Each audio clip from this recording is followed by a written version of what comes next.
Acara Pabesan adalah acara yang merupakan kegiatan rutinitas dari Prodi Sendera Tasik, yaitu temu kumpul keluarga seluruh Sendera Tasik, di mana acara ini memang merupakan kegiatan silaturahim antara seluruh keluarga. Jadi dosen tidak hanya di kampus, akan tetapi di keluarga juga kita harus berkumpul, sehingga acara Pabesan ini dilaksanakan 3 bulan sekali. Telah terbit buku 100 anggota DPR DPD RI Inspirasi Indonesia. Bacaan wajib bagi siapa saja yang ingin memahami denyut nadi demokrasi Indonesia.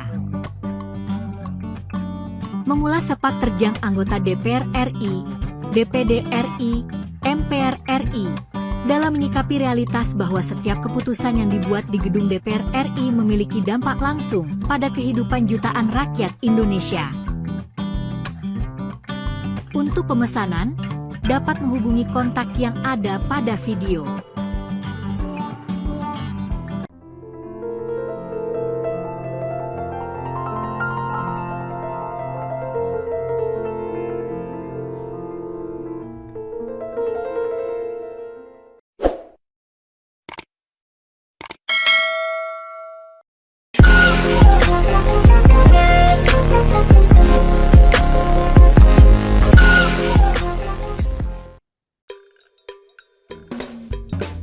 Program Studi Sendera Tasik Universitas Negeri Semarang menggelar pertemuan rutin keluarga besar pada Minggu siang, 21 Desember 2025. Kegiatan yang berlangsung di kediaman Ibu Restu Lanjari ini menjadi ajang silaturahmi sekaligus penguatan kebersamaan antar dosen dan keluarga besar Prodi Sendera Tasik.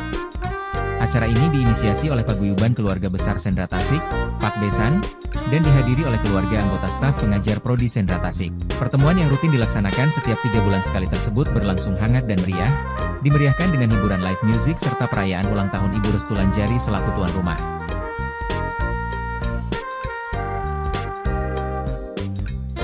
Ketua Paguyuban Pakbesan, Dr. Udi Utomo MSI dalam sambutannya, menyampaikan bahwa pertemuan rutin ini menjadi wadah penting untuk saling mengakrabkan keluarga besar Sendera Tasik. Meski demikian, ia mengakui dinamika kebersamaan yang terbangun masih tergolong stagnan dan perlu terus ditingkatkan melalui pertemuan-pertemuan semacam ini. Jadi saya kira ini silaturahmi, ya istilah-istilah itu akan mengakrabkan kita. Artinya mudah-mudahan Pakbesan ini, Paguyuban Keluarga Besar Sendera Tasik ya, tetap menjadi wadah, mudah-mudahan walaupun dinamikanya selama ini mungkin agak masih stagnan gitu ya. Monggo, ini saya kira Pakbesan ini menjadi satu, bukan unik ya, paguyuban yang terbuka, apapun demi kebaikan Pakbesan, siapapun boleh menyampaikan saran ya, nanti mau melalui Prodi, Pak Menteri ya, Bu Eni atau kami selaku pengurus ya, bisa di grup sosial juga boleh ya Bu saya. Itu saja saya kira itu yang bisa kita sampaikan. Tidak ada lain bahwa Pakbesan merupakan salah satu upaya supaya kita ada media silaturahmi, karena tampaknya kita sudah mulai sibuk semua ya, sibuk ya, ini meluangkan waktu walaupun saya juga nggak lengkap ya, itu saya nggak datang tapi nggak apa-apa, saya sebagai kandidatnya saya bawa anak saya gitu ya, kan masih keluarga ya, keluarga Sendera Tasik. Wakil Dekan 1 Fakultas Bahasa dan Seni UNES, Dr. Eko Raharjo MHu menegaskan bahwa kegiatan ini tidak hanya menjadi sarana silaturahmi, tetapi juga bertujuan untuk mengakrabkan para dosen agar tidak hanya berkumpul di lingkungan kampus. Acara Pabesan adalah acara yang merupakan kegiatan rutinitas dari Prodi Sendera Tasik, yaitu temu kumpul keluarga seluruh Sendera Tasik, di mana acara ini memang merupakan kegiatan silaturahim antara seluruh keluarga.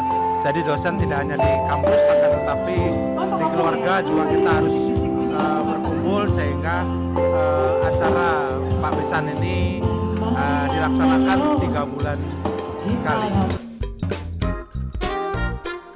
Koordinator Prodi Sendera Tasik UNES, Dr. Eni Kusumastuti MPD, menambahkan paparan terkait berbagai progres dan perkembangan yang tengah dicapai oleh Prodi Sendera Tasik, baik dalam bidang akademik maupun kegiatan pendukung lainnya.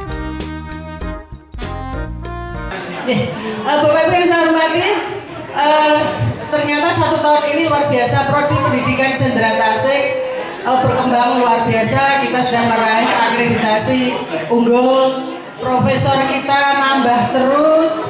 Kemudian sebentar lagi doktor kita juga akan nambah. Mulai 2026 nanti kita sudah mempersiapkan untuk pisah prodi. Mudah-mudahan lancar, mohon dukungannya Bapak Ibu Profesor, Bapak Ibu dosen, dan tim yang di rumah mengizinkan untuk Bapak Ibu mulai 2026 kita akan mulai garap bukan borang ya, katanya Prof Agus nggak boleh borang, dokumen pisah prodi karena ini gampang-gampang susah ya. Sudah ada warning dari Pak WR1 dan mengizinkan nanti dokumen itu mulai disusun 2026. Ketika AIPT sudah turun 2027 kita submit, sehingga mudah-mudahan di 2027 prodi pendidikan seni tari ada, prodi pendidikan seni musik ada, tapi kita tetap bersahabat. Oke, saling mendukung ya. Selaku tuan rumah, suami Restu Lanjari, Bambang Sadono turut menyampaikan cerita mengenai filosofi manajemen ketoprak. Ia menjelaskan bahwa dalam sebuah pementasan, setiap orang harus menjalankan peran sesuai tokoh yang diceritakan. Namun, di luar panggung, seluruh pelaku kembali menjadi satu keluarga yang saling memahami dan mendukung. Ibu Bapak sekalian, pertama kami tentu bersyukur bisa mengundang Ibu Bapak sekalian. Saya hanya akan bercerita 2 hal. Pertama, saya mulai dari mahasiswa, saya pernah kuliah di UNES Bahasa Indonesia kira-kira 1 semester. Ada yang unik di pengalaman saya itu, karena dalam 1 semester itu saya tidak pernah ikut ujian, tapi ada yang nilainya keluar. Nah, ada dosen-dosen yang baik, jadi saya kemudian kerja di Suara Merdeka dan meneruskan di Undip sampai 20 tahun di Suara Merdeka. Teman-teman bertanya, Pak Bambang apa keluarganya yang punya Suara Merdeka? Enggak, itu perusahaan keluarga. Pak Bambang bisa jadi wakil pemimpin redaksi. Nah, sejak dulu saya suka kesenian, maka saya meniru manajemen ketoprak. Manajemen ketoprak itu kalau sedang pentas di panggung, semua berlaku sesuai perannya masing-masing. Yang jadi ratu ya jadi ratu, yang jadi patih, yang jadi bolo dupak ya didupak betul gitu ya. Tetapi kalau sudah masuk ke balai kelir, ya semua satu rombongan. Jadi kembali inilah yang menjadi kunci kenapa kita bisa akrab, bisa bertahan, termasuk istri saya.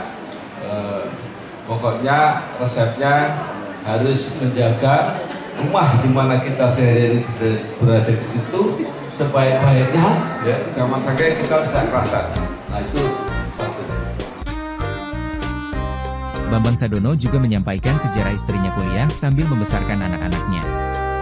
Setelah punya anak pertama baru kuliah D3 Seni Tari. Setelah punya anak kedua, baru masuk ke program S1. Setelah anak ketiga, kuliah lagi untuk program S2. Dan setelah lahir anak keempat, menyelesaikan program doktor. Kami, istri dan saya, kuliah sambil bekerja, dan membesarkan anak-anak. Sejak S1, S2, dan S3, katanya. Istri saya itu fanatik UNES, jadi masuk di IKIP Semarang, program D3 pertama kali. Nah, ini gurunya Pak Bintang dan Bu Mawarsi mungkin ya, saya nggak tahu. Jadi D3 pertama kali, dan itu Bu Wahyu juga mungkin. Jadi masuk pertama, kenapa istri saya itu baru masuk? Karena dia lulusan SMKK. Waktu itu ada aturan, kalau nilainya kurang, kalau nggak salah kurang dari 7 rata-rata atau apa, harus bekerja dulu 2 tahun. Nah, pura-pura bekerja itu kita cari surat bekerja, itu kita menikah. Nah, daripada nunggu 2 tahun nggak usah kuliah, dah kita menikah. Nanti kan kalau sudah 2 tahun ada surat pernyataan bahwa sudah bekerja 2 tahun. Entah dari surat dari mana nggak penting, pokoknya sudah bekerja 2 tahun. Nah itulah yang kemudian kuliah tinggal 1, kita lahirlah anak pertama. Nah Lintang dan anak-anaknya coba sini. Nah, kemudian sudah sekolah sampai lulus, kemudian pengen melanjutkan di S1. Ya, bayangin mulai D3 kemudian pindah di S1. Nah, ketika sesudah S1 itu maka sekitar 5 tahun lahirlah anak yang kedua. Nah, ini yang Padmasari mesti jadi. Ayo sini, Lintang sekarang menjadi dosen di Undip di Magister Komunikasi. Nah, Mbak Mesti dengan ini anak saya yang paling produktif. Lintang anaknya 2, dia sudah 3, ada kembarnya. Mana ini kembar sama? Sekarang ingin tambah lagi 1. Nah, kemudian mengajar dan sebagainya S1, kemudian pengen sekolah S2. Kemudian S2 melahirkan anak ketiga, mana? Ratia Kirana Sardono. Ya. Dengan jadi mungkin ibu bertanya kenapa namanya Ratia Kirana Sardono, karena sampai yang ketiga ini anak saya perempuan semua.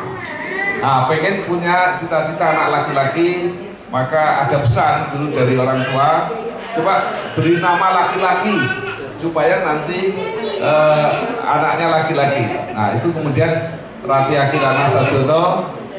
Nah, kemudian sudah S2, pengen sekolah S3. Nah, sambil sekolah S3 punya anak lagi, yaitu namanya Bambang YR Sardono. Bambang Sardono Junior, karena dulu ada Josbus Senior, Josbus Junior, maka sekarang kita namakan Bambang Sardono Junior. Hari ini tidak bisa hadir di sini karena dia sedang S2 di Inggris. Nah, jadi inilah sudah lengkap laporan saya. Jadi inilah sejarahnya Bu Restu, sambil sekolah produksi terus sampai sekarang. Rangkaian acara dilanjutkan dengan pengundian arisan, kemudian ditutup dengan ramah tamah, makan bersama, serta sesi foto bersama seluruh keluarga Prodi Sendra Tasik.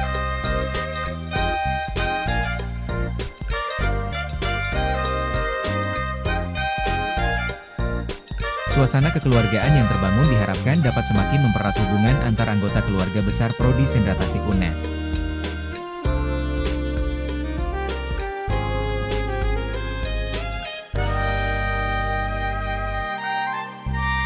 Ardian Mahardika, Bangsa TV melaporkan. Telah terbit buku 100 Rektor PTN dan PTS Inspirasi Indonesia. Harga Rp250.000 per eksemplar. Dengan sambutan Dirjen Pendidikan Tinggi dan Ketua Umum Aptisi. Berisi pengalaman dan mimpi para rektor PTN dan PTS yang memberi inspirasi dalam memajukan perguruan tinggi, untuk menyumbangkan sumber daya manusia yang siap menyongsong Indonesia Emas 2045. Untuk informasi dan pemesanan, dapat menghubungi nomor yang ada pada video.